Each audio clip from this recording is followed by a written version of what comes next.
চিম্পি আৰু ৰোহিত তহঁতক মই কালি হোমৱৰ্ক দিছিলোঁ নহয়, হোমৱৰ্ক কৰিলি নে? ইয়াত জমা দেহি বহি। বাইদেউ ময়ো কৰিলোঁ। কৰিলি যদি ভালেই, তেতিয়াহ'লে মোক দে বহীকেইখন। তহঁতি এতিয়া যা। এতিয়া পম্পী আৰু ৰকিয়া। বাইদেউ এখন লওক মোৰ বহী।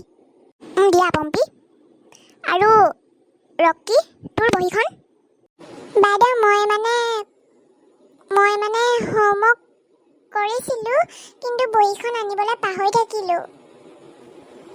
কি? তুমি যদি স্কুলত বহীখন আনিবলৈ পাহৰা তেতিয়াহ'লে কি হ'ব বাৰু কোৱাচোন? পম্পী তুমি যোৱা।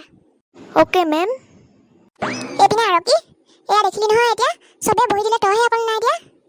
এনেকৈ যদি বহীখন তই যদি হোমৱৰ্ক কৰ, বহীখন যদি বেগত সোমাবলৈ পাহৰি থাকোঁ, তেতিয়াহ'লে কি হ'ব বাৰু তই কওঁ? দে হাত দে তোৰ ভাগৰ। আইঅ মেমো আৰু নামাৰিব, বহুত দুখ পাইছোঁ। নামাৰিব। বাইদেউ আৰু নামাৰিব, বহুত দুখ পাইছোঁ। আৰু হোমৱৰ্ক দিলে মই প্ৰথমতে হোমৱৰ্ক কৰি এইখনহে ভৰাম। বাইদেউ প্লিজ আৰু নামাৰিব আৰু। হ'ব যা, এতিয়া বহগে নিজৰ জেগাত।